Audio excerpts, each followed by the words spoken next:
Wow, all of my audio and all of my intro was choppy as hell. But besides all that, good after evening. What is it? Good night. It's afternoon, night, good night, good evening. Hello, everybody. It's Tuesday. It's actually Wednesday. It's from the Bears. We had to push this back an entire day for two reasons. One, I had to cancel flight, and two, I would love to have Moondog on here. And here, let's just throw this around a little bit. There we go. Feels a little better that way. So I'm Joker of Players Wanted. With me is Moondog from How's everybody doing? like five different YouTube channels, but Moondog Industries. And Ian Sonic Conley down there from New York City Airsoft. And I don't know if we're going to be joined by Wiener later on tonight. I hope we are, but we'll see if he shows up. But tonight we're going to talk about the Bad Blood 2024 event, go over all the good, bad, ugly, and muddy. How about that? So how is everybody tonight? Tired, but happy that we had a great weekend, and also happy to be back home and with all the travel craziness. Oh, here we go. Hey, And it's not a party till he comes out. Wiener Hey. from New Breed Airsoft. hey, how's it going, guys? Yeah, fashionably late as per normal. Yep. So obviously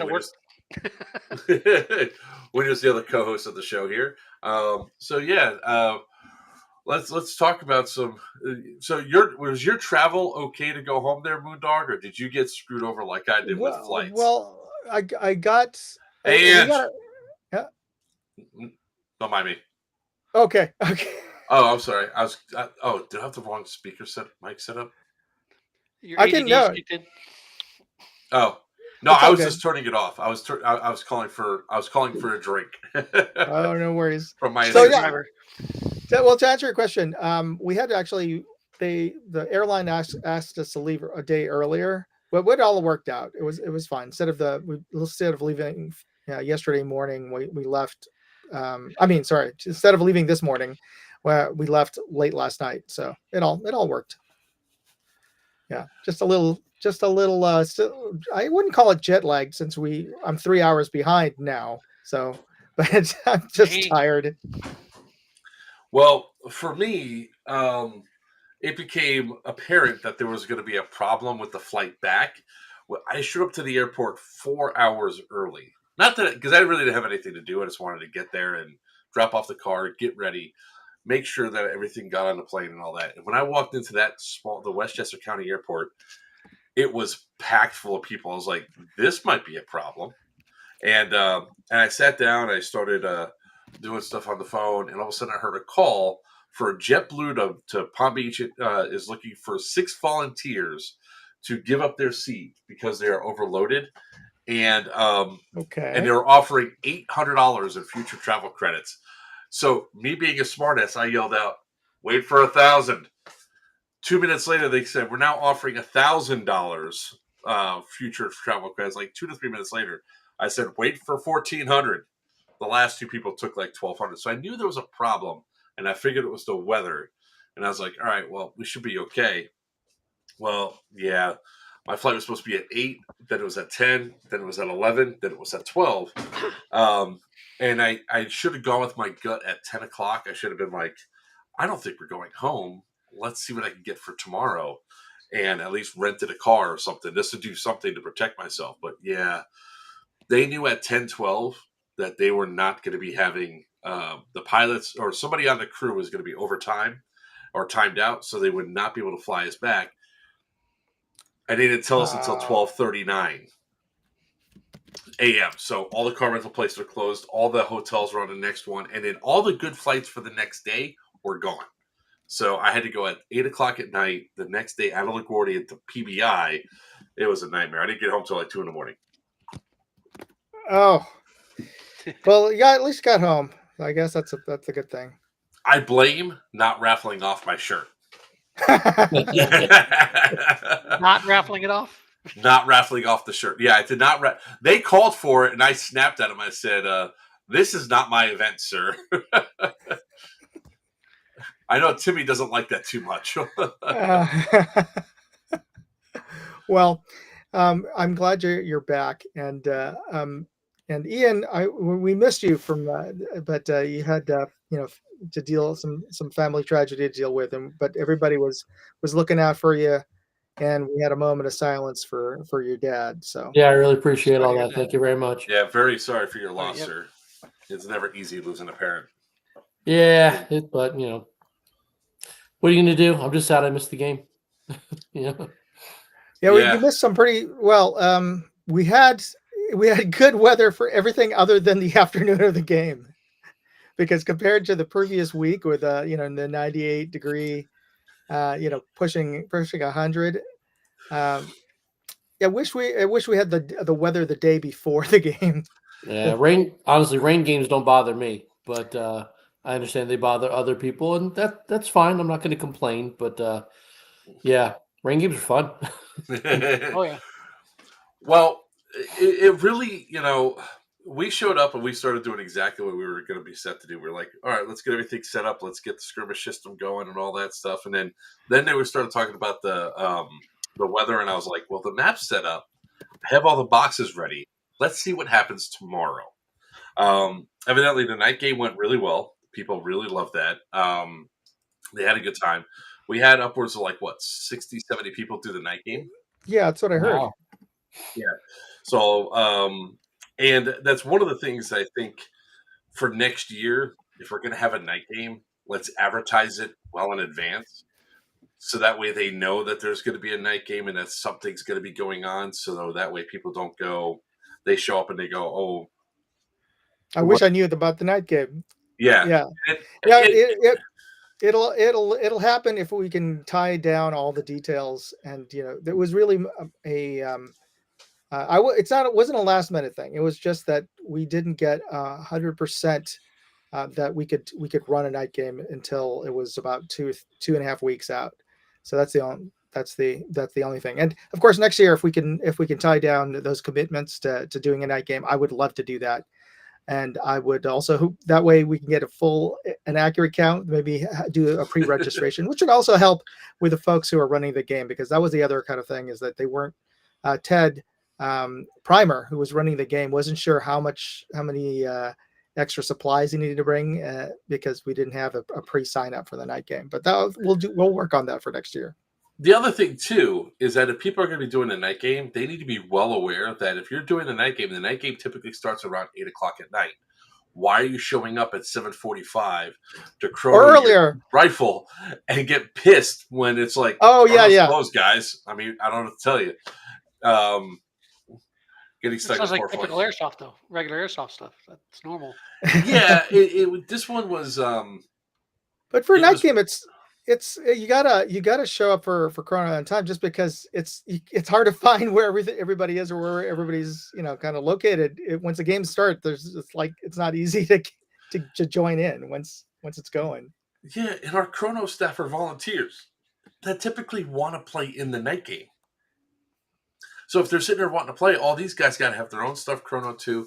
I will say, even though a couple of people that were yelling at us, and I just thrown them, I was like, what time is it? And they go, well, chrono is supposed to be open until 8 o'clock. I was like, all right, well, it's now 7:50. It's 7:50.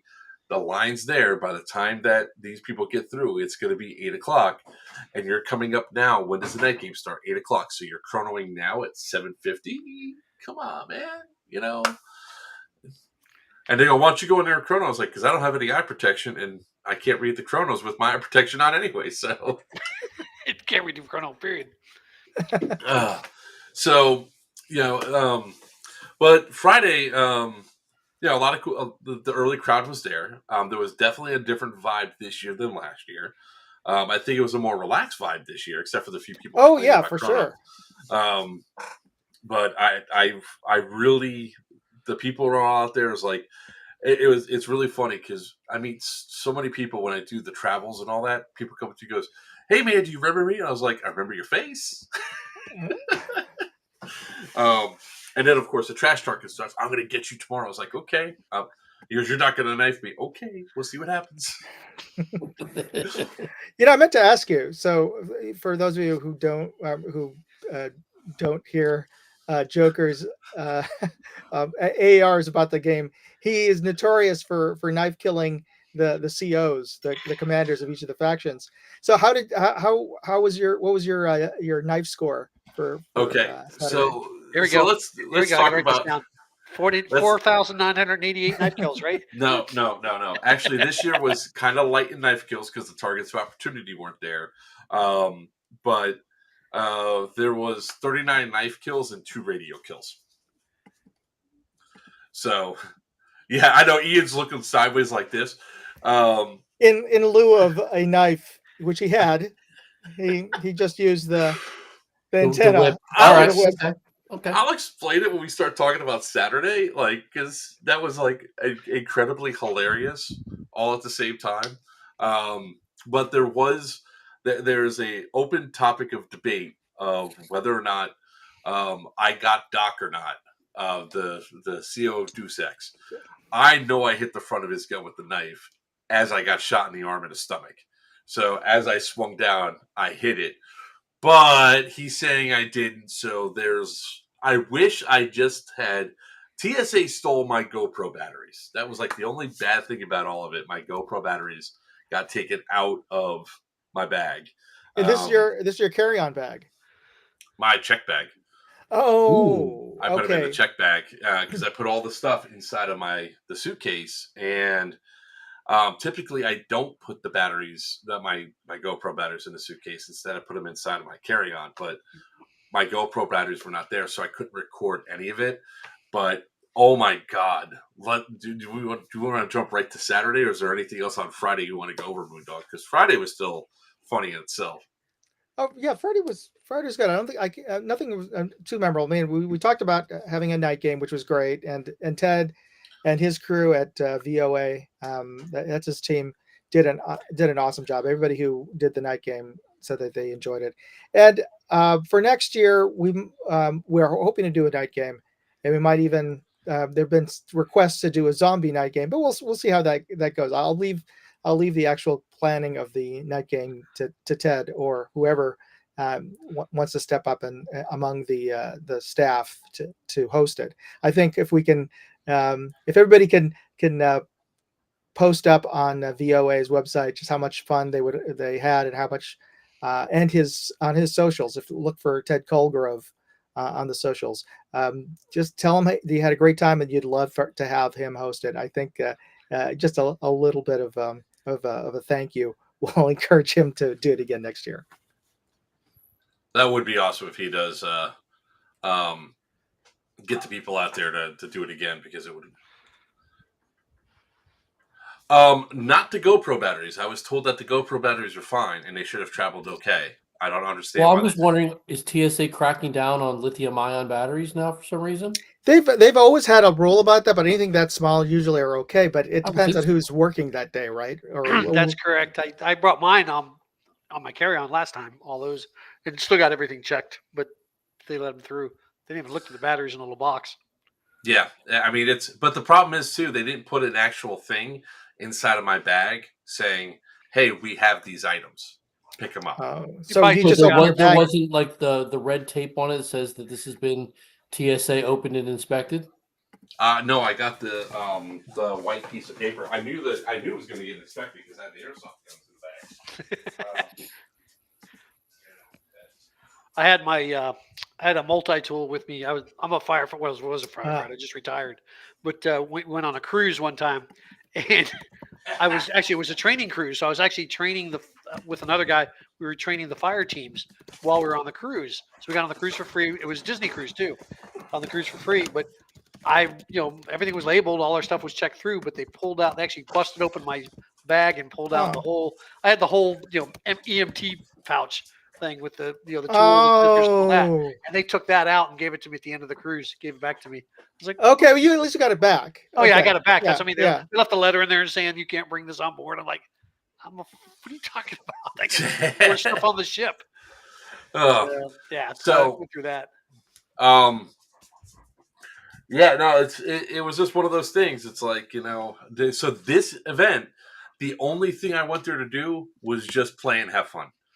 There was no streaming. There was obviously getting stuff set up with the event per normal, but there's like I guess I'm not recording, so I hope people have video. It's like the So fish story. So there's no proof of the knife kills then. It was just made up. no, I have witnesses. People Doesn't make a difference. witnessed it. It's nothing on video. It's like you bring home that fish, that's this big, and Well, the had to thing let is, it go. You mean like that one right there? Yeah, like yeah. Fake, by the way. That's my stepfather's. I inherited. Moondog went away. Uh-oh. There he is. Yeah. He's back. You can't hear. Sorry, I got a request off the side from Vendetta, so I'll be right back. Okay. I'm gonna do it this way so we don't look all weird. I'll wait for him. I'll wait for him to come back. Did you play the night game in Primer's night game? No. So the thing is, when I'm doing the travel and all that stuff, my Friday nights are typically my networking nights or having fun, hanging out with people, connecting with people I haven't seen all year. So yeah. Okay. Kilo, it might be. I mean, it's Fort Lauderdale Airport. It's not the first time stuff's gone missing. I mean, the GoPros were on me. I must have screwed up. I know I screwed up and I put them inside of my my battle belt pouch because I was like, I'll just put them all in here so I can. Yeah, I was an idiot. I should have kept them inside my laptop bag. But it's the only thing that was missing, right? Of all your stuff. Yeah, the two. Yeah. So yeah, they walked. That sucks. Yep. Is what it is. I have more batteries on the way, so I have my chargers with the batteries, so I'll be fine. It was like big sad moment where I was like, oh, my batteries are gone. Because I was literally going like, where the hell is my shit? Now the other thing too, because of the rain, it probably saved my GoPros because mine have some damage to them, to the outside casing. So, Mr. Wiener, you definitely missed out on a good time, sir. I know. That's why I'm here listening so I can whimper and weep all the fun time I missed. But I actually saved some money, so it's like, okay, had to weigh it there pretty good. Thank you, DJ. Appreciate you. Moondog's back. All right. Yeah, sorry. So coming back to I guess most of the people also checked in on Friday, and the check-in process went really fast and easy. Yeah, I would say a good over 50% of the people checked in, and maybe less of the less than half of about half chronoed, but I would say about 2/3 of the people checked in on Friday. Yeah. So on Saturday when we got up, I mean, as soon as we got up to the site, we knew there was going to be a little bit of a problem because it was already wet. It's one of those things that how you go into events and games, your mentality that you put yourself into when you go to do this stuff really determines on whether or not the rest of your day is going. I looked at it and I was like, well, boys, it's not going to be hot today. We should be good. We should be able to go. Just be careful how you run because there might be some water and stuff on the field. So that we had a new respawn way to do it this year, which was a challenge at the start. Let's just put it that way. Marxist made 8 runs before we could secure at least 8 respawns before we could secure that first flag. Like the first flag point that was inside the airfield past our initial spawn point. I see. Okay. 8 hard pushes to finally get it, which we started to get pushed by green on one side. We had tribals in front of us fighting at the flag, and we're like, all right, search for that damn sample. I was like, where the hell's the sample?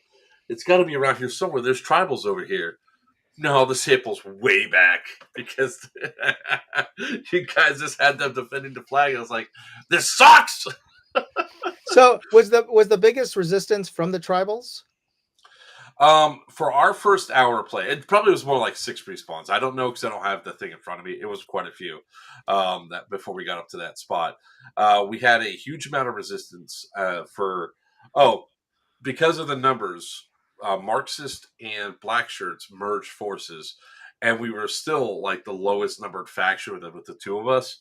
I think it was like 84 to like 154 and 130 something, respectively, right? Yeah, and it wasn't necessarily the numbers that caused the merger. It was because there was another family emergency with the CEO of I was going to step up if we needed to. I had the fanny okay. pack on me already. It was more along the lines of we had like 30 Marxists at best.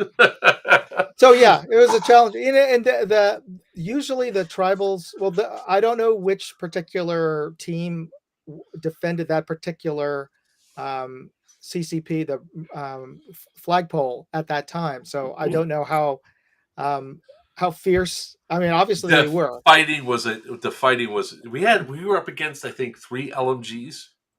Oh, okay. So that was not intentional on I think anybody's part. It's just the sort of the luck of the draw. So you have a fairly aggressive defending OPFOR and a relatively small team. So that would just the situation was. But we'll get into this later. But based on this input for sure from Saturday, we'll be changing some of the positions of those CCP flagpoles.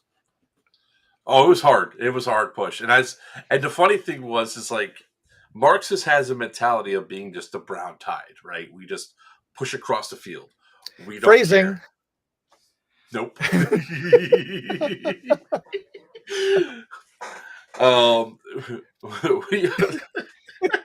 I'm just remembering those porta-johns. Oh God. But our job is just to spread out and just flow over the field like a brown tide. And it was just one of those days where it's like I go running up and I just start yelling at people because you have Cordello on one side of me and I'm on the other side. And then we just started yelling, if you don't move, I'll shoot you myself. A guy didn't believe it. And he kept taking cover. I was like, pow! And he goes, the hell? I was like, I told you, move! So we finally took that first flag, and then we saw the tribals down the thing. So we spread out. We're looking. I was like, God, it's got to be down there. It's like, all right, let's start pushing down the road towards where that one spot. I think somebody spawned there last year, way up that road beyond the beyond the airfield. Yeah, beyond the airfield, up that road, all the way down that road. So. Do not remind me of those porta johns. So I said, screw it, let's go. Let's start pushing down. And then all of a sudden they start. So we've done at this point, we had to have done 7 or 8 runs up to this spot. We then tried pushing down and I'm just getting, it's like I'm running. I was like, I'm wet. I'm like, God damn it. Let's just do this. So I finally said, screw it. So I dekitted to everything except my radio and the admin flag. That's the only 2 things I had on me. And I go, let's go. I was like, they're shooting at us. I was like, so shoot back. And what I was telling everybody is like, look, I'm walking out here in the open. I'm not taking any cover and I'm not getting hit. Right. You're only getting, and then the guy who's behind cover, he gets hit. He goes, well, it's good hit. I was like, well, that's because you're taking cover. Run. So I said, here's how you do it. Watch this freight train. I start running down that road. It's downhill. And about halfway down, I realized, oh shit, I'm not stopping. I was like, so I just scream out, I ain't got no brakes. I kept running down. There was a whole group of dead tribals, and there was like 3 up on the hill. So I turned and was like, witness me. And I went running up there with just my radio. Went up to the first guy. I was like, how you doing? Tap, tap. He goes, good shit. So then I run to the second guy, get him, and then the third one just on my back. I was like, okay, I'm in. And then the Marxists finally made their way down, or the B&T, that's what it was, the black and tan, finally made their way down. We got our first sample, and then we were just going across the thing. So we definitely, in the staff meeting that we had, I think we have a good solution to help with the movement, especially we're still running into the situation where you're running into 3 major armies at a couple of the lock points, which we saw immediately after that. We're like, all right, time for the next stamp. Where are we going? Shit. Was the best way to put it. Just like, because I took all my stuff out to the car, so the only thing I had was my knife and my radio. That was it. And my helmet. So it was like I started saying, kill the Twybles with my spirit magic helmet. Spearmint, you killed it. Wiener's losing it. So just imagine if you're sitting out there, Wiener, in the middle of the woods, all of a sudden you hear, kill the Twybles, kill the Twybles. I'd be like, what the hell? You got to come out with you got to come out with a spear and a horn. Yes, that's why I said next time I just got to have a spear. And just You had the horn, right? Yeah, that's true. That's I don't fair have point. that. Cordillo tried handing me the horn. I was like, I can't blow that thing. I have a full mesh on my face. I was like, I won't be able to blow it anyway. I was like, and I'm not getting rid of my mesh because I got popped right here in my cheek. It sucked. That got underneath. I was like, ow. So, like for the first hour or so, it actually wasn't raining that bad, and there was a lot of stuff that was, there was a lot of good firefights. You could hear stuff going on. What did you see on your side of the field, Moondog? Because I knew you were on the complete opposite side from me. For the most part, there was good movement. I was following the greens first, and then I went over to look for Deus Ex, which had started up way in the north, and they'd actually moved over to another respawn point fairly quickly on. That's the one where you guys dead ragged over to. Yeah, and that's why I knew that it was from when you're approaching it from any of the dirt roads. The flagpole is actually kind of obscured by a big tree. Yeah, So we that's why went to the one in the very back because as we started dead ragging over, we saw, I guess, Deus Ex and Green switch poles. So I was like, well, we're not going to start at the Pines Bridge. We're going straight to back. And everybody's like, why is there a line of Marxists in black shirts just marching behind us? And they shot us.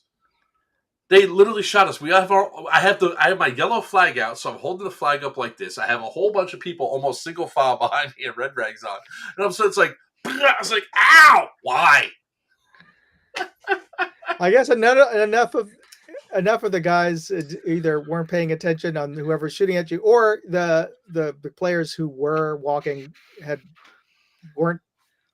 Everybody was dead ragged. Red? They were all, because we bunched up over at the Chrono area to get everybody with their dead rags out and everything. So everybody had their stuff out. It was just bad target acquisition. Yeah, for sure. Or they knew who you were and just shot you anyways. There's probably some of that too, but I wasn't wearing a Hawaiian shirt, so. Now, in terms of the rest of the day, it was started drizzling. It was perfectly fine. It was only like later in the afternoon when it really started to come down. 2:00. Yeah, and the biggest issue was everybody's mics. Too many of the embeds and the tribals mics started failing. I couldn't hear I could hear they were broadcasting, but it was just too choppy, and it was. That's because a lot of those guys had like either shoulder mics or they had the ones that went inside their ears, so it's a little push to talk. I did not. I had mine in my pocket, and I just took it out using because the Balefang one is waterproof. So you heard me crystal clear. So yeah, it was great because it was the first time that it ever happened for Marxists where we retreated, like a full on retreat after we're pushing forward.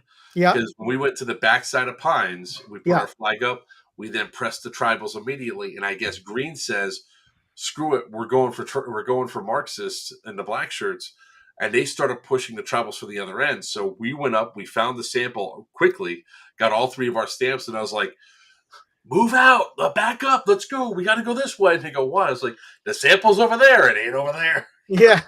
And then we just pulled off, and the first time, like a lot of the old school Marxists, like, wait, we're not dead and we're falling back. What is this? Yeah, it's against protocol. We don't know this movement, but it was kind of awesome because we then shifted and went away, and then the tribals just engaged the hell out of Green. And I will say this year there was a lot of better hiding of the samples. It was hard to find some of those samples, for sure. Yeah, the one over in the Pines was pretty easy to find. It's always easy to find, though. That's their intention. They don't make it hard on purpose. They want to engage you. Like if you can defeat them, you've earned the stamp. That's kind of their mentality over there.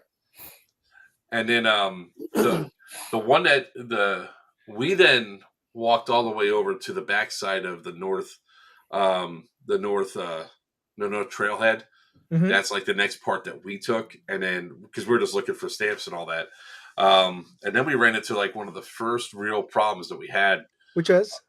when we went up to when Deuce X was in Titman Town, and then we took Skull Tower. Oh, right. And Yes, we- I was with you guys with the point. Yeah. So yes, we did find the one near the Fort Kilo, but we came up to we took Skull Tower, and I'm still alive, and all of a sudden it's like Grackles shot us. She got me right in the knee. I was like, ow, ooh, okay, hit. And all of a sudden, somebody's yelling on that side, asking for an ambulance. So I took the flag out, walked over, and I said, "What's up?" He goes, "Did you guys just take that place?" They go, "Yeah." I was like, "Well, they're shooting." I was like, "All right, well." I was like, you can still flank around the sides. I mean, they could flank around the sides. Just because it's at Skull Tower does not mean that you can't.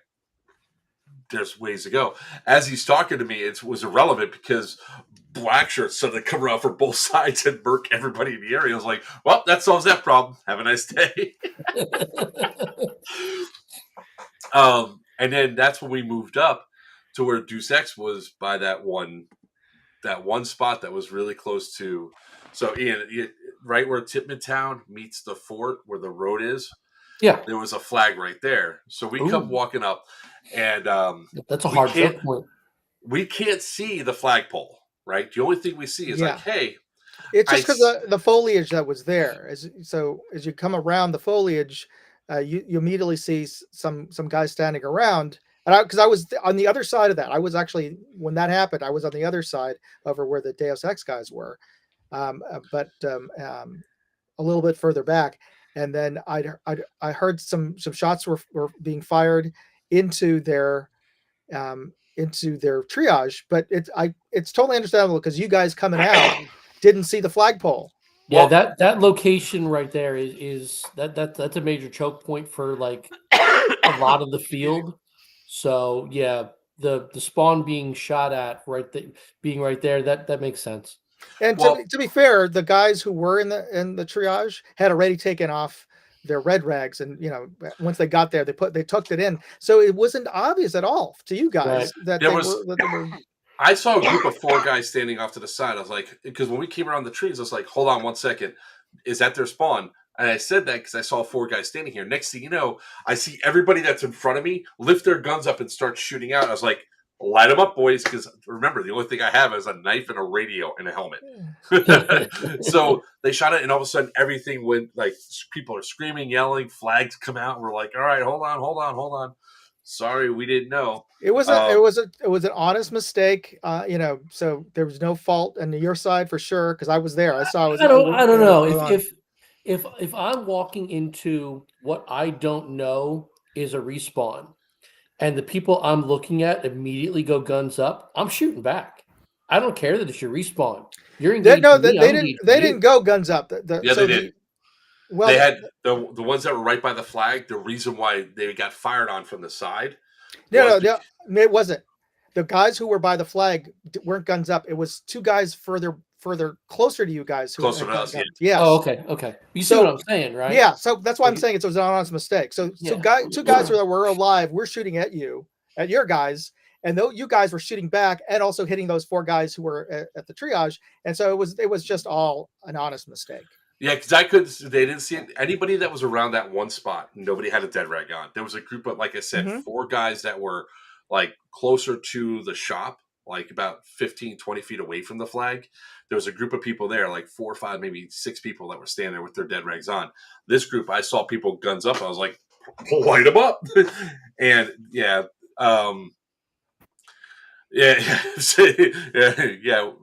Let's see here. When we saw the flag right next to the fort, we're like, oh boy, yeah, we're getting action right off the rip. Like 75% of it deeped out when we had pretty constant push from Titman. Yeah, it was a strong thing. So we got everything settled, and you went around and you rearranged where that flag was to be closer to the shop, which I think is a better location for it because it puts Titman Town more in play. And we waited. We're like, okay. And then we saw a group of like 8 Deuce X go down towards the ravine. And I was like, oh, I'm so going to stab them. I'm so gonna stab them. And like another little like yelling match ensues. It's like, hey, we were told Moondog called already. We're good to go. And then all of a sudden you're like, no, you guys are like the players are like, no, we can't. I was like, and I have like the yellow flag, and I was like, hey, bud, calm down, man, calm down. And he's like, who do you think you want? I'm literally waving the flag in his face. I was like, hello, this. And then Moondog and Sid come up, and I was like, not my problem anymore. Goodbye.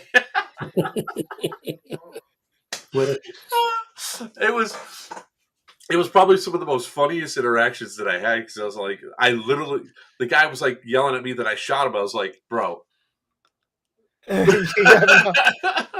have a knife. And then I got my first set of like 7 kills almost immediately with the knife, because I went down and I killed all the Deus Ex that was down in the ravine. And there were all the guys were saying, you're not going to knife me, I'm going to shoot you. I was like, okay, bro. And then that was the other thing too. I think moving forward, that ravine, that bowl that's behind the airstrip, should just be taken out of any other location. Just take it out. It's too steep. Why? This is the slope that goes down into the proper, like the really treacherous part of the ravine. Yeah. That shed down there. Well, no. That was out of play. I'm talking about just to the south of it. Yeah. So that's sort of a. Yeah, it's a steep grade down, especially like the last 3 years we've had nothing but weather when it comes down to this. That was like, I went down there because the sample was not supposed to be in that ravine area. Right. Or like, so I went down there to talk to him, and then I have my boots on, and I'm like, I am slipping and sliding. Oh yeah, going down. I was it's a great cut through point from going point A to point B on the eastern side, but my only issue with it is it's a radio dead zone. It's also getting more and more treacherous, and we took out underneath the power lines all the way down. You can't go through there. It's been taped off. So there's no more of a cut through. And if we have similar numbers to next year, I think everything was fine. The only thing that really threw off movement from Airfield over to like Tippman Town was how much more stuff was taped off this time than last year. You know what I mean? Like, he had taped off more of his the chrono area stuff. You know what I mean? He's got all that stuff out there, but then he had taped off more areas. So it's like, bro, we only have one, maybe 50 yard wide. Oh, from the chrono over to the woods. Yeah. Yeah. So he had all this, and there's not a diss on Tim. It's just a matter of just addressing like movement issues. Yeah, I gotta ask him about that, because I didn't ask for that area to be cordoned off. I don't think he wants people walking through the stuff for his chrono, which is fine. Oh yeah, that makes perfect sense. Yeah, he went further out though. Too much of it. Yeah, that's what I mean. Bottleneck that doesn't need to exist. Yeah, that's what I mean. I didn't ask for that extra beyond that so I'll have to find out why that was the case and make sure that doesn't happen again. Yeah, because that bottleneck was pretty extensive, and there could have been a firefight to get out of it. I'm sure that, but the problem that comes up with the way the new mechanic is, for getting the flags. If somebody has that one flag there's no getting out from the airfield without dead ragging to another location. Okay. That was like the only real issue that came up with it. So, but other than that, I mean, after we got all the samples, we went head hunting, and that was a lot of fun, because there was definitely some things going through. Now, the one thing, excuse me, my throat's still messed up. Oh, okay. We had guys that were like, they would hide behind cover, and then I said, if you don't move, I'm going to stab you. And one guy goes, no, you're not. And I just went, you're dead. So my understanding is black and tan won. How many stamps did you get? We got a total of 18. We also had the most stamps per. Well, I usually count unique. So how many? So the most unique is 6. So they were tied with greens for them. But they had all 3. We we had 3 sample collectors this year because of the smaller numbers overall. Right. So 3 sample collectors, all 3 of them had 6. Oh, good. Okay. Whereas Greens only had 1 of theirs that had 6. The other Okay, 2 so it was a tie in unique, but because they actually had more physical, that's a good tiebreaker. I like that. All right. And one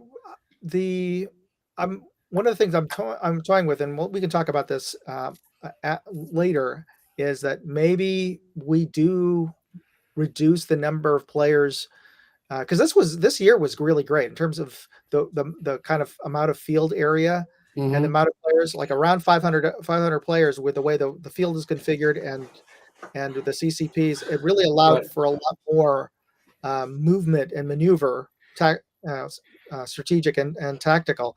Of course, with a caveat of the way that they were configured and the difficulties that Black and Tan did to get out of their current starting position.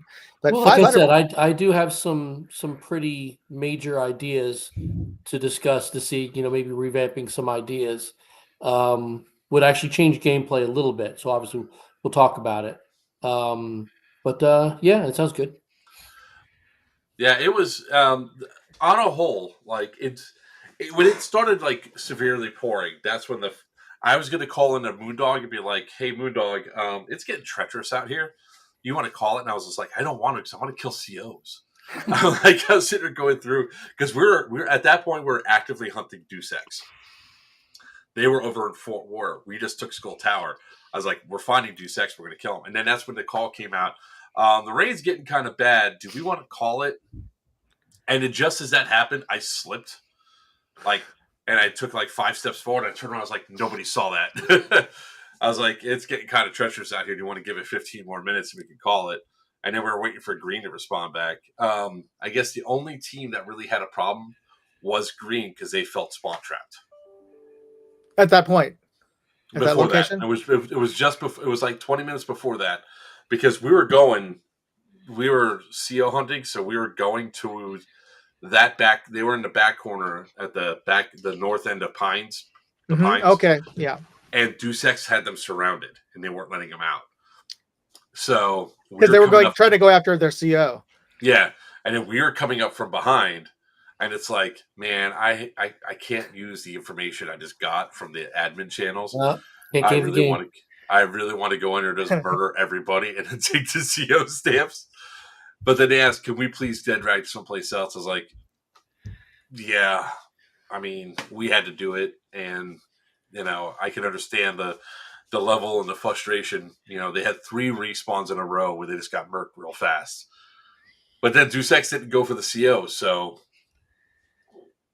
Weird, statistically, over the last few years, Green's Army is actually the team that I've dead ragged to different locations of the field more than anybody else. I wonder why that is. Hold on. It's only 2 teams got dead ragged this year. No, but my point is, yeah, you let them dead rag out. I think I moved them at least once or twice last year. I've definitely moved them a couple times because they were spawn trapped in other years. Yeah, Green's Army always gets bogged down in something. It's weird. And for being one of the larger teams. Yeah, right. Yeah. You think that they could fight their way out of it. So I wonder what that is. Interestingly, just looking at the history of it, we're getting a lot more turnover. So it's sadly for the Marxist fans, the winners have been rotating consistently in the last 3 events. Well, we took the win this year. Deus Ex won last year. That's right. Yeah. Only because you have, because somebody mentioned it on Saturday or Sunday or Friday, one of the days before. One of the 3 days. One of the 3 days. I think it was Friday that they mentioned. Well, last year because when Cordell and I agreed to merge, he goes, somebody came up and they go, well, last year wasn't you the one that said that you didn't want to take the win? I was like, I can't be the person that sits there and says a definitive yes or no, right? It can't fall on me like that. I have a channel. I don't want favoritism. I'd rather take the loss. What the hell? Your We can hear you. No, Yeah, I know. It said in my ear. It said auto shutdown initiated. I was like, "Why are you shutting down, you piece of crap?" But yeah, it was just like one of those things. It's like last year's little fiasco. I wasn't going to have the issue with it, right? I wasn't going to be the one that gets blamed by an entire side. Oh, you just stole the win for your side. Now, if it was like, say I was on green and it was Deus Ex versus Marxist, I probably would have given it to Marxist, but is what it is, and I just stayed out of it. It's like you, you make that decision. And we did, and, Yeah. heard about it, but I'd like to think that everybody that we choose to, help us with this event is a professional in what they're doing. And if you can't accept the decision that basically all 20 of us at the time made, well, I mean, I tell this story about my mother-in-law. It's not about her, but like we use her as an example. If you wake up and you go about your day and you deal with an asshole here or there, they're assholes. If you go about your day and everybody you deal with is an asshole, maybe it's not them. Yeah, Mark. Everybody's not an asshole in my world, though. There's a few. Just you. There's a couple. Yeah.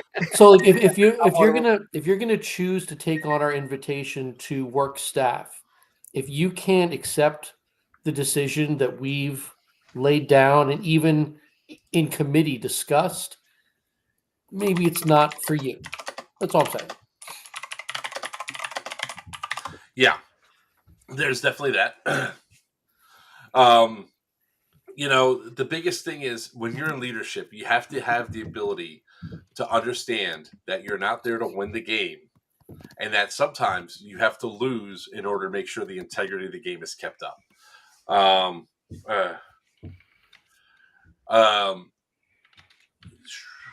Let me. Yeah, we've all been pretty good about, and I Yeah. have to applaud you, Joker, for because I knew that you wanted to be perceived to be more fair than you had to be, so that's I do appreciate that.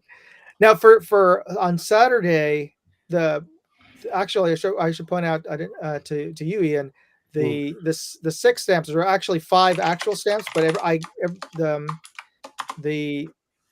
they won a virtual stamp from the night game. So wait, why was there 5 stamps and not 4 stamps? Because everybody has their own CO stamp. Right. So four samples. So they got.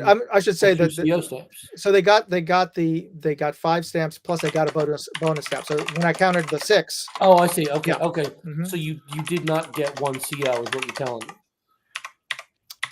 I don't. You know what? I wasn't sure which, because that's the other thing. I didn't track as to which of the stamps were actually collected versus COs. I don't know if they got a CO stamp. One of the other difficulties with the rain and everything, it kind of made the stamps kind of hard to tell which one was which. Yeah. I could tell by the colors, but some of the way I designed the stamps to be different shapes too.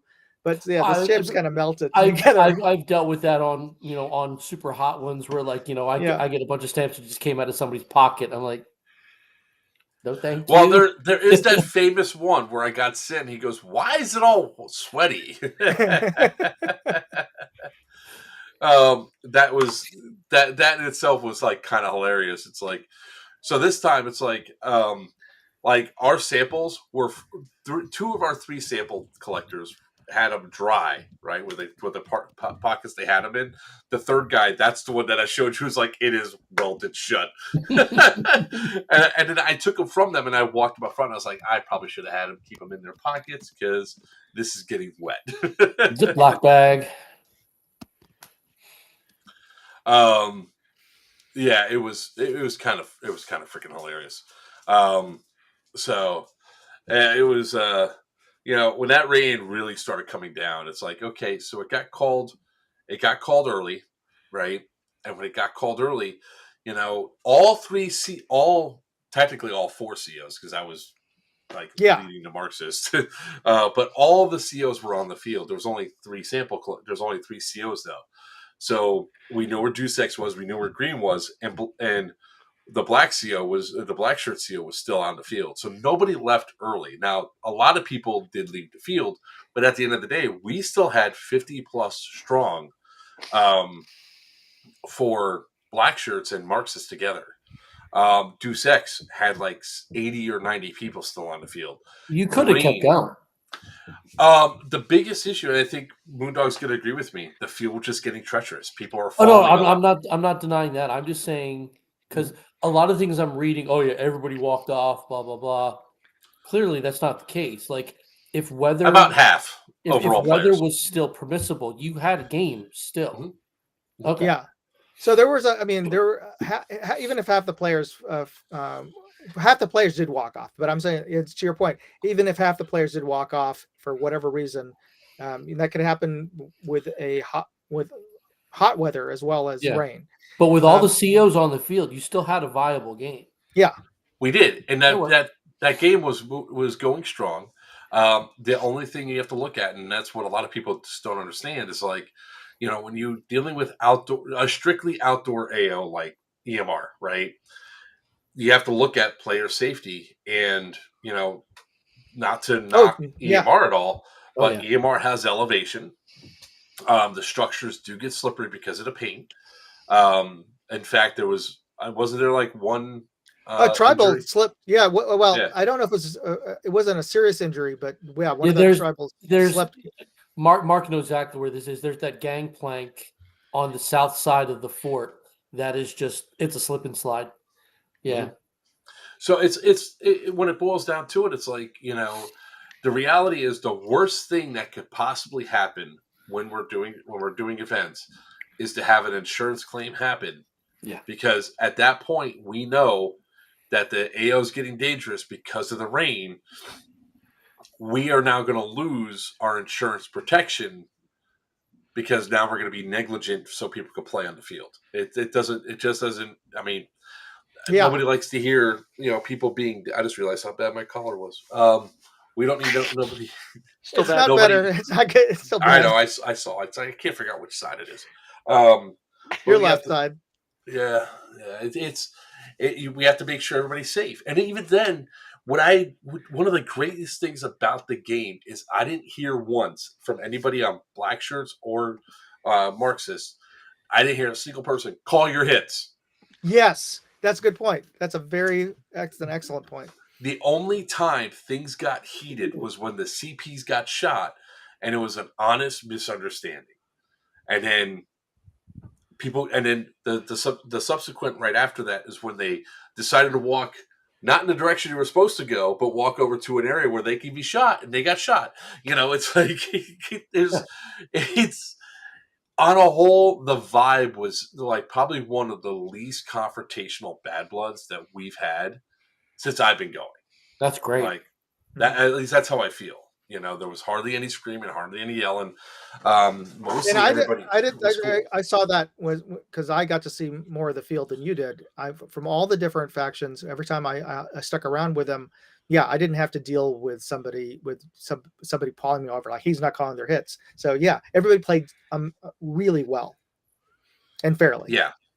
And that's ultimately what we want, right? We want everybody to have a good time out there because ultimately we're all out here out in the woods playing dressed up like toy soldiers with our toy guns, shooting each other with plastic BBs. Or in my case, I'm stabbing people with a plastic knife.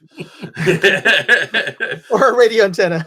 Or a radio antenna. Oh, God, I wish I had that on camera because that would have been the funniest thing possible. Is showing at us like, Now, I know one of the tribals that was in that area had his camera on because I had to come down the hill and I was like, is there a sample over here, guys?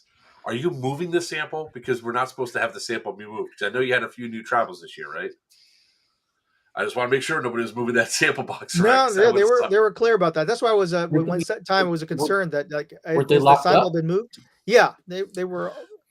Yeah, they were. It was just because of where the tribals were at around that one respawn point, and then all those tribals moved. Had to been 150 yards all the way back. I was like, where the hell is this sample? But on a whole, it's like I enjoyed the aspect of the gameplay, and the players out there really, really, really seemed to have a good time. Those few that were complaining, I can understand people that get pissed off when their gun goes down. Yeah. Shit happens, Yeah. right? There's also the reason why I did not bring my AAG. That's why I was like, you know what? It's starting to rain. I'm going to put my gun away. I could carry a knife. I'm good with this. You know, for someone who's played multiple rain games, I've never had a problem with an AEG in the rain. So, I'm not saying it doesn't happen, but I've never had a problem. Gate Titans can have an issue. There's a famous video that I have for my Gate Titan during North vs. South 1 when the skies opened up, and it was a night game, and all of a sudden my gun just goes full auto and does not shut off until I disengage the battery. Oh, the water got water got. Well, that sounds like a bad seal on your gate, but that's just me. Yeah, but it happens. But it was shut up, Wiener. Now, when it comes to the people complaining about, you know, the rain and walk off and stuff like that, and on one hand, like I said, rain games are fun. Suck it up and deal with it. But like you said, the big thing is, especially with me not being there, there was only 2 actual red shirt admins on the field. You had Moondog and Phil, right? Yeah, Vimo. So and with radio starting to foul up, God forbid something happens, we don't know. So we have no choice at that point because we can't effectively maintain safety. So there's no choice at that point. I get it. You know, if it was a smaller game, a little more like self-policing, then, you know, whatever, you kind of deal with it. But it's not like that. You know, we have to have some kind of communication at all times, you know. Need a beer. And that's exactly the thing. It's like, come on, guys, you know, you're gonna sit there and go through and I see you there, Grackles. I really do. Like it's one of those things of just you want to explode and be like, are you effing kidding me? But at the same time, it's like, look, I get it, you didn't have a good time, but for $60, you had the potential to play 3 days a game. Now, if you went home because your stuff got damaged or whatever, it's like, can you really blame the site for the wind and all that taking your stuff, you know, or the rain and all that stuff? You really can't. It's like there's not much we can do with an outdoor game. Like, it'll be great if we could get in a location that is, you know, 1 million square feet all indoors. We don't have to worry about the weather. Not going to really happen anytime soon, guys. You know, whatever happened to GamePod? Oh, it's still there. They do have a ton of room, but none of it is air conditioned. So I've been there in the summer, and this is, even though it's in Northern California, that part of Northern California, it easily gets into the hundreds. It's at the edge of the Central Valley. So yeah, it is not a fun time inside of there. In this, essentially was the former Corning factory glass warehouse. So it's So let's. This is actually really good. No one heard of wet weather gear. You know that people, if you've been to the last 3 Bad Bloods, you'd be smart enough to bring some sort of wet weather gear. Know what my wet weather gear was? I just put my shit inside the thing and I run around with a knife. That's it. That's all I do. Yeah. You know, it's like, that's my wet weather gear. But I know that if they're going out to a location, that there's a possibility rain's going to be at this event, especially the time of year we have it. Yeah. I really don't know what to tell you. I mean, and people are complaining about the price of hotel rooms. That country inn that I was at, the Colonial Inn, was only $60 a night, and they had like 60 rooms still available. So that's surprising because I stayed there. No, I think they haven't raised their prices, so that's really good. But I totally understand. I get it from everybody else who's going to play, because I had to pay more, almost 50% more than I did last year for my hotel and for gas, and you know, and if you've had and I'm sure you understand it wasn't the field. It wasn't the game's fault, but if you had a terrible trip, took you 3, 4, 5, 6 hours to drive out there, and you get all of your gear that you camped out with, it's just soaking wet, and the game was called off early because it was pouring. And Ian, I should point out that, because just the context of it, when I called it, when I called all the COs at about 2:15, saying, do you want to keep on going? And I was waiting for everybody, because I was fine with going, but then I couldn't hear some of the folks getting back to me.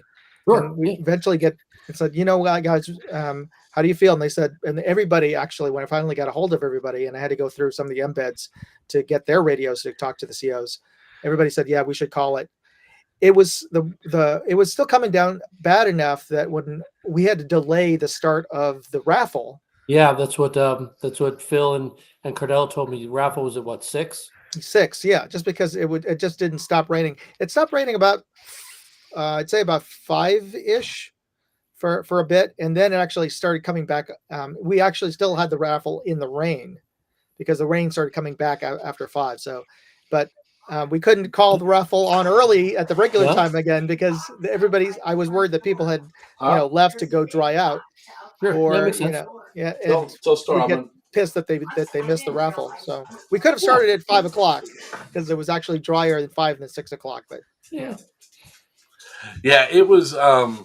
Let's talk about the raffle for a second. What and the how many? Okay, normally we only. I heard about that. Normally we only give the one ticket to every player, but because this year, I decided that, you know what, because of the lower numbers will allow the charity. I gave the charity 200 tickets, and said, okay, if anybody wants to donate to the charity can give you an extra ticket. So folks started donating. It was donating. We didn't see any of it. It goes directly to the charity. So the charity raised $1,400 that day. So that was awesome. So, but some of the folks got rolls of tickets. But to be fair, though, I spent $420. So there you go. No, but to keep it even fair, all of the donation AEGs and prizes that were given by Jackal, by ZKT, and from Buck giveaway too, and Buck, and from Joker, we gave those out before, just to the numbers that were for everybody else. So you didn't have to buy extra tickets. It was the latter half of the last, I think, 6 or 7 AEGs that Evic had in the raffle that were open to everybody who also bought extra tickets. So yeah, so I won 6 times. I won 3 rifles, and I won 3 Odins. 2 Odins went flying back into the crowd, and when I mean by flying, one went flying and just landed in Doc's hands. I gave 1 rifle to a kid. The other 2 are going to be raffled off, and all that. So it really was. It was a good time. So it was a great time. Hey guys, I gotta have a hard stop on this. So yeah, I do have Grackles here in the green room to do her apology, if that's all right. Do you want to be on here for that? Yes. Okay. So just to preface, there was an incident that happened in the zombie game, and the player who was the victim in this grenade kill was very, very upset and very angry, and understandably did not want to talk to the person who initiated this. But the person was very sorry and wanted to apologize. I don't know which tribal player that was the victim in this. So this is who we're having come up right now. I mean, sorry, the perpetrator of the incident. Grackles, are you there? Yep. Moondog making it sound like I've been cuffed and thrown away. You're a disembodied voice in the yeah. What the? Oh, where'd he go? Moondog said he had a hard stop. There, because I think Moondog's coming through. All right, Grackles. The floor is yours. Can you guys still hear me? Oh yeah, we can hear you just Oh fine. yeah. Hey, Greckles. Can you hear us? Oh, maybe not. Crackles. Okay. First off, I'm just going to lead off with I'm an idiot. If you've met me, I am. But in regards to the incident, I feel terrible about it. I didn't consider the possible outcomes before doing it.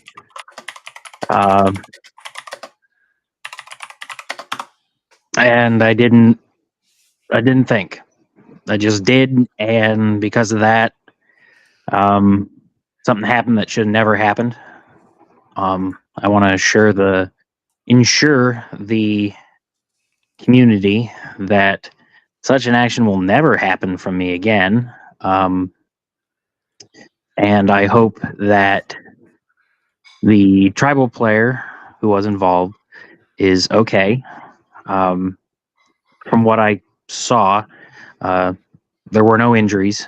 But I would like to extend an offer to them. If there is any damage whatsoever to their equipment from my actions, I will replace said damaged equipment.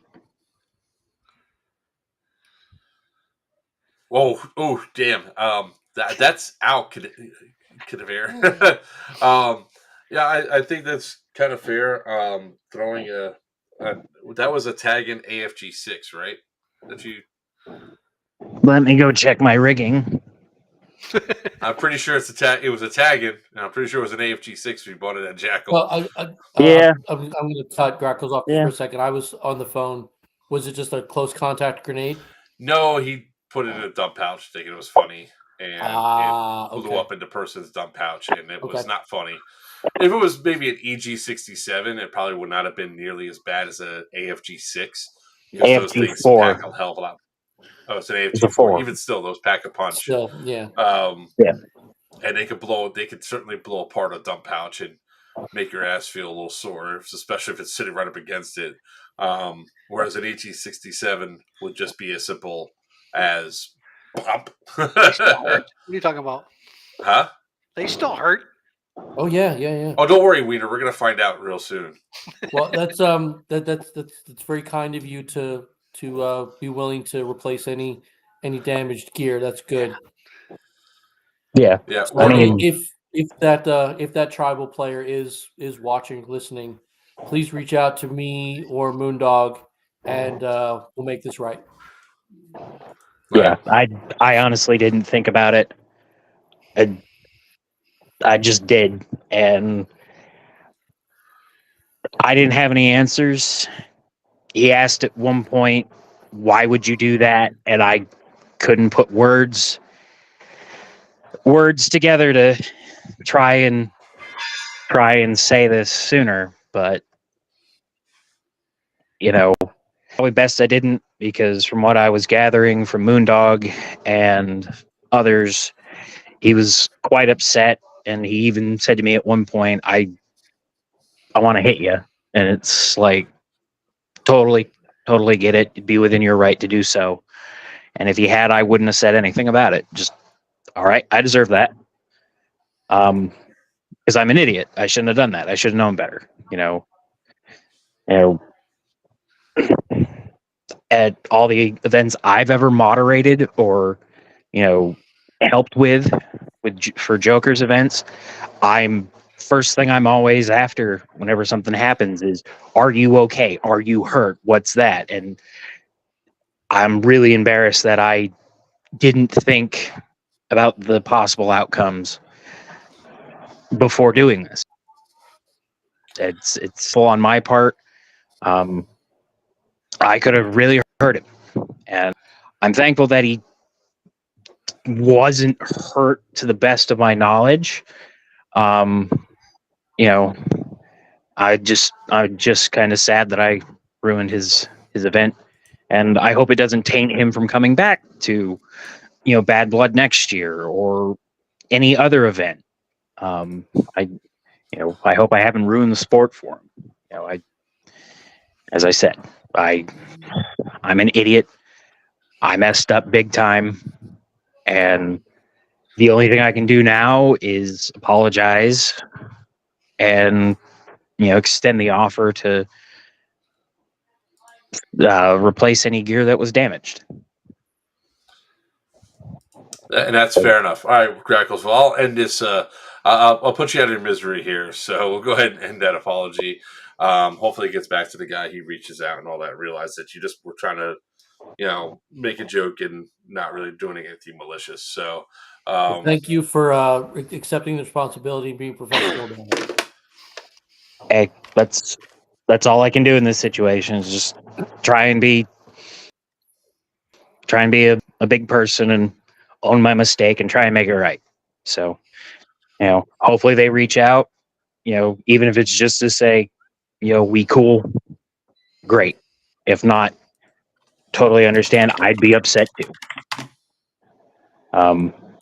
But yeah, if there is any damage, I hope they reach out and I'll see what I can do about getting them replacements. All right, great. Thank you. All right. See you later. Later, All right. girls. All right. Okay. So with that being said, I mean, Way to bring us down there, Joker. Jeez. Hey, I'm sorry. Depressed now. He wanted to go through. She wanted to apologize and everything else, so that got done. And yeah, that's great. It's a shame that it happened, but it's great that they're willing to step up and say, "Hey, I made a mistake and I want to make it right." That's great. And sometimes when people make these things, they see something funny on there, and it's like, oh, I'll just do it right here. Oops. Yeah. I get it. I mean, I see the funny. I see the opportunity for the funny there until you realize how powerful those things really are. And like, it's too late by that point. You're like, oh shit. But yeah, it happens. Yeah, sometimes it's like the AFG4s in particular. Like if it's an EG67, I mean, I've had them blow up in my dump pouch before because I booby trap myself when I'm Nikolai. And I'm also assuming, I'm going to assume that this tribal, even though there was possibility for injury, was probably more scared than anything else. So the first thing you're going to do is just kind of get a little freaky. You know what I mean? Is this tag and 6-boom vest acceptable for a yellow dog? That's your call. It's your channel. Is that K DeVere? Yeah. Yeah, it's K DeVere. Yeah. Figures. Put a hole in a wall, do something like that. What's going on out there? Hurricane. Hurricane mom in the kitchen, man. Holy crap. But look, it's like, would I drop an EG67 inside a Wiener's dump pouch? Yes, absolutely. 100%. I would. Yep. Would I do it to a stranger? No. And that was where the mistake happens. Did I have somebody drop an EG into my dump pouch before? I have, and it exploded on my ass before. Cardello had a Thunder Bee go off in his pocket once, and it ripped his pants to shreds. I was Yeah. at a High North event. That was just a Thunder Bee, in my dump pouch full of baby powder, and it went off in my dump pouch. White cloud comes up over my head. Or like Bad Blood, I think it was last year maybe. There was a guy that somebody threw a tag in, and it went right underneath the guy's butt and exploded. And I call it the Ass Blaster 3000. Oh God! I was like, "Ooh, watch out!" And he's just like, "Oh!" Drop one of the Porto John vent. Trust me, interesting. No, we're not going to do that. No, we're not wasn't going to do the that. guy? We were at the event where the guy it got stuck. Yes, right there, and it blew up right beside his head. Like it was tossed. It wasn't like anything malicious. It tossed, it skipped, and it just got skipped caught across right, and caught the guy right in the right here. It got stuck right by his on his face shield. On his face shield ear pro, and exploded right there. And that was probably before the redesign, so those things were brutal. Oh right? yeah, yeah. And there was so many people who witnessed it. We just saw it. I mean, it's on video. It's a video somewhere. Wow. Yeah. Oh, I have it. Yeah. I don't know where it is, but I have it. Bad Boom is what I think I called it. Bad Boom, yeah. Yep. He was okay, but he was on the ground for a little while.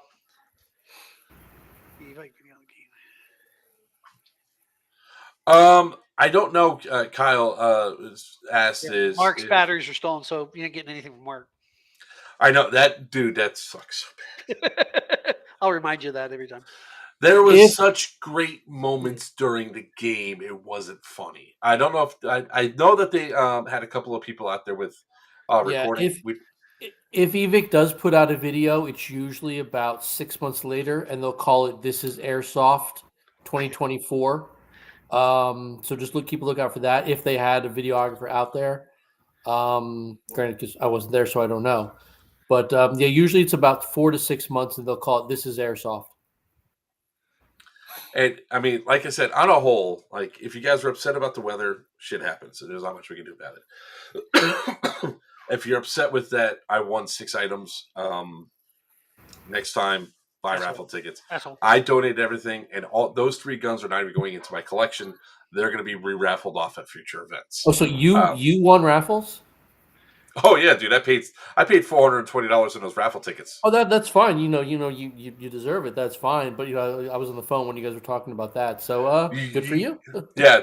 When they had the extras, I was like, I'm going to go downstairs and I'm going to go spend some money. I won 3 rifles and 3 Odins. I tossed. You could have paid for my plane ticket up. I could have gone that weekend with that $400. Yeah, but I wouldn't have got anything in return except a whole lot of ass chewing. Yeah, that'd be an annoyance. You got to pay extra for that kind of action. But the way I looked at it was, I was like, all right, there's a high probability I'm going to win 1, if not 2 rifles. And I was also doing the math on what we can get from our thing, because every raffle that we do goes towards Damien's gene therapy. Right. And there's a new gene therapy medication that just came out that he could get into, that he's got to do all his testing and all that. But if he gets approved for the testing, it's a 1-shot, 30% muscle growth, and it costs $3 million. Our out-of-pocket $60,000. Okay. So keep 1 Odin and raffle off the rest. I did keep 1 Odin. I tossed the other 2 out into the crowd. Okay. Right. I was trying to make sure I did not get mobbed by the masses. Those things are like hen's teeth sometimes, and they're worth it. So yeah. Yep. I own 3. I get a rifle. I give a hawk to I didn't know what that meant until like 3 days ago. I think it only happened within the last week, so you're not that far. You're not that far off the books. No, it's been going on for at least 3 weeks, bro. Not that long. Nah, it hasn't been that long. Oh, trust me, I've been seeing a hawk toot for 3 weeks. Yeah, it's been out there. I just didn't know what it meant. Now I do. I feel stupid. Anytime that there's a viral video going around on TikTok now, I go and look for the original source, and I just went that's fucking hilarious, because she asked multiple questions. They asked her multiple questions. Oh yeah, I saw the whole video. And then she just goes, you just got to do that. Now they got a song to it. Yeah. But, it was funny because on Thursday, before I fly out to go to Bad Blood, Wednesday night we're traveling around, we're getting stuff done, and my daughter goes, hey, because whenever where the local pet store is, there's a funeral home, and they had a hearse for sale outside of it. Yeah, so we kept driving by it, and we drive by 4 or 5 times, and Ange finally turns to me, she goes, look, if you get me a hearse, I will learn to drive.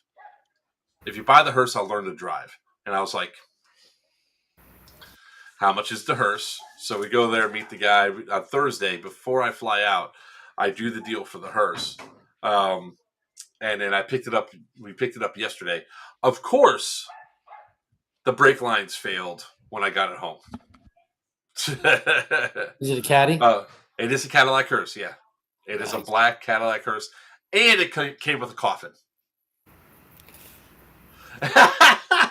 Oh, I mean, the rail's fine, but ew, no. Actually, no. Now that I think about it, that'd be a great way to transport stuff and just really freak out people when you pull into the parking lot. Oh yeah, yeah. I mean, it drives like a caddy, nice and smooth. But we went to go take it to the car wash place yesterday. Pulled into autos to pull in because the AC's it needs to be recharged. And when we went to go leave, one of the metal pipes must have finally had enough of the corrosion and started spritting out brake fluid right onto the engine. So I was like, so an extra $200 later, I have all the metal brake lines coming in. So no, it's a brand new coffin. It is brand new. It's not used at all. Slightly used. What does that even mean? Corpse is in it until he went to get cremated. Oh man. But and then the next day I find out about the medication for Damien. I was like, God damn it. Because now we have to save up a lot. So when he gets this new medication, he doesn't have to take the weekly infusions anymore. So really it's like 2 years worth of his medication price in 1 year. Well, it's totally worth it, obviously. It's just Yeah. a massive price tag. Well, the biggest thing that the wife and I were talking about was 30% means that he might be able to get up and transition himself into his chair, or transition to the toilet, or transition into the shower. That's great. Yeah. For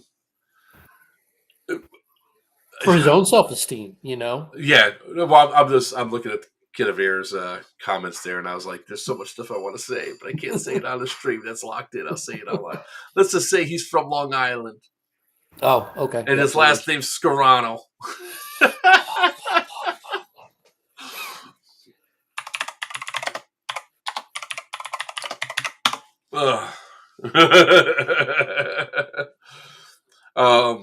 But yeah, it was I had a blast. Now, unfortunately, when I woke up on Sunday, I could not play. I overexerted myself the day before. My entire left side of my body was like, you're not running. You're not moving. You are just going to go sit your happy ass down and not do anything today. And that's exactly what I did. So yeah. So it was it really was. Bad Blood was a fun time this year. I think the lower numbers helped the game play out quite a bit. The only other thing that we really have to do is, like, I don't know if you got the feedback from how to have the flags move in the future. Not yet. My suggestion was that you can go from one point and still have the noodle effect as long as you're in a straight line to the next flag point. I actually said that to somebody in one of the Automagic chats that one of the live streams created a while back. Was obviously I said I had to talk to Moondog about it, but like, if you're in between spawns and you start taking hits, yeah, let's go to a mobile triage for that point in time.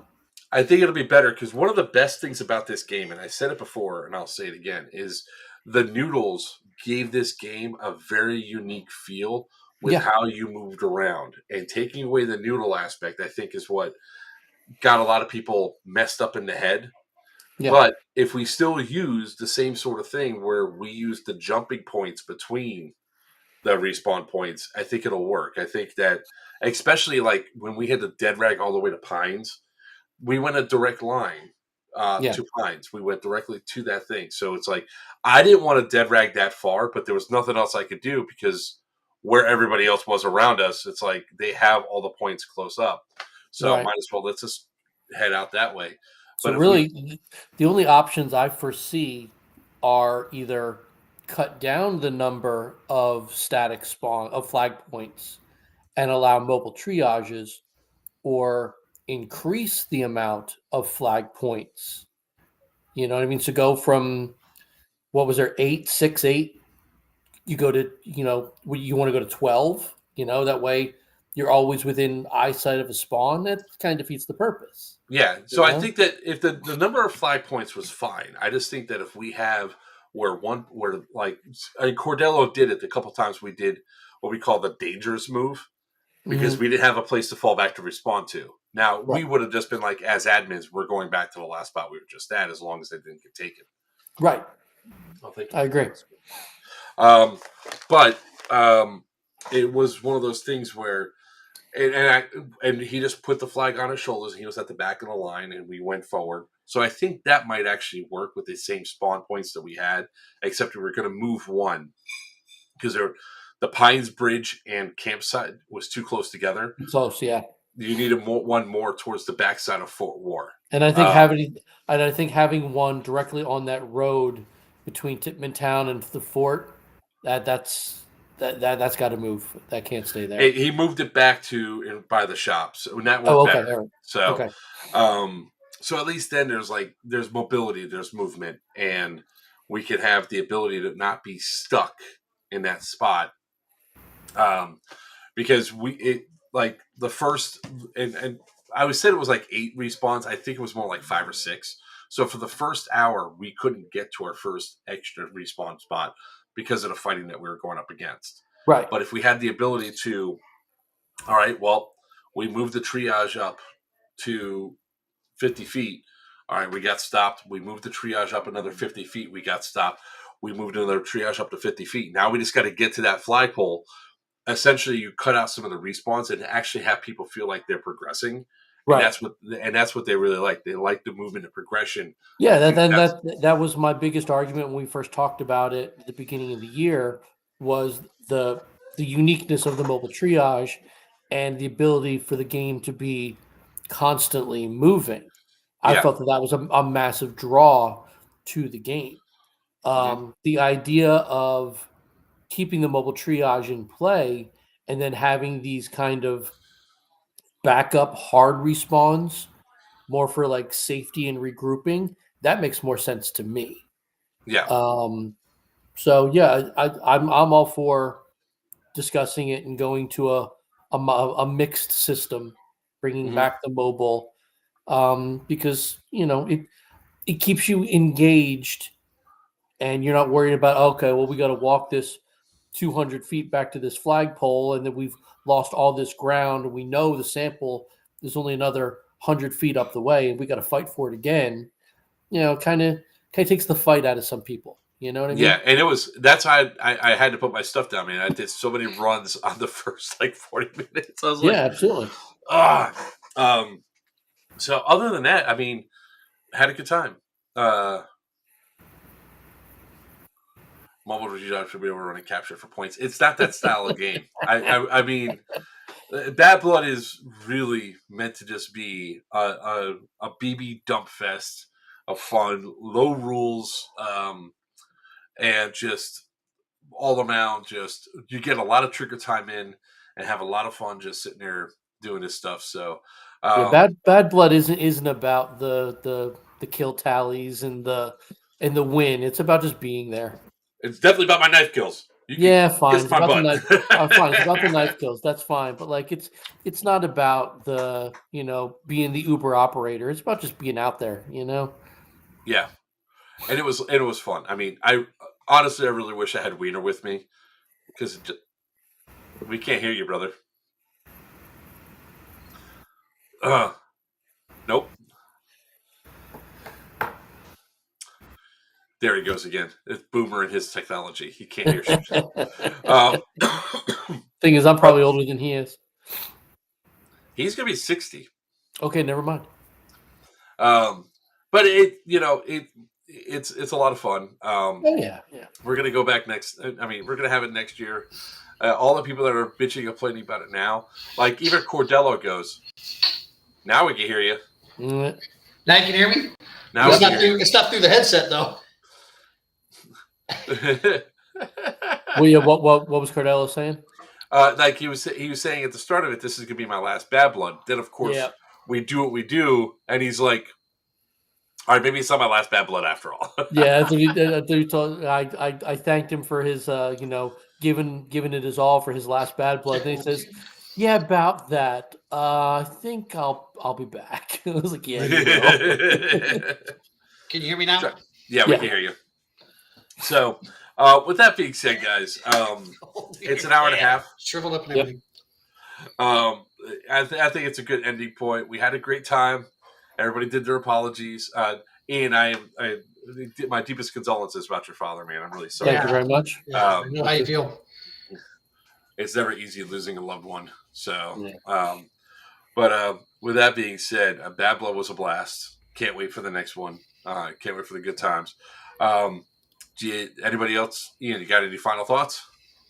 I I mean, the producer in me literally started writing notes the minute I started getting phone calls that the game was over. So yeah, I got plenty of ideas, none of which I'm going to share just yet. Really, I just want to thank everybody for giving it their all and putting in so much hard work and so much time over the last 6 months to really make this game what it is. And yeah, thank you for everybody who reached out to me, everything that's going on with me, and just being supportive and taking over my responsibilities that I do take very seriously for this game, and just making sure everything just went off as best it could with the situation you were given. So, thank you to everybody who came, everybody who worked, and everybody who won raffle shit and just had a great time. I won a lot of raffle shit. I had a great time just for that. I want to thank all the staff and everybody that came out. That the Computer Chrono, Sin, Smurf, Vendetta,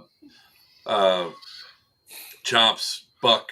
I'm trying to remember all the names, but there's a lot of people that came out there that made this go off. Thank EMR and Timmy for having us out there again. Yeah, EMR is a great friend to us, and we're gonna make sure it stays that way. Thanks to Evic for sponsoring the event the way they do. Yeah, and a lot goes into this. Oh yeah, yeah. Well, you have 3 producers right here on the stream, and we all know how bad it can be. When you guys are dealing with player expectations and weather and all the other fun stuff. But with that being said, unfortunately, it's that time. It is the time to say goodbye. So, Weeder, do you have any final thoughts? Wait. Any final thoughts? No, I'm just wearing comments? my gear and stuff for my event coming up the end of October for Operation Backyard, JW Barbecue Crew. So it should help you out. I was wondering where the hell that came from. You like that? Huh? And I was going to ask you about it. That's my son-in-law's. My son-in-law's barbecue crew. So he gave me the hat and the shirt, and I got a long sleeve shirt too. And they actually kicked butt. I was trying to get him to come over and be a judge, but unfortunately, he'll be on a Disney cruise that weekend. Anyways, with all that being said, that's our show for tonight, ladies and gentlemen. I am Joker for Players One. With me is Mr. Ian Sonic from New York City Airsoft. And it's not a party till he comes out, Wiener from New Breed Airsoft. Until next time, may your BBs fly true and your opponents always call your hits. Good night. Squirrel!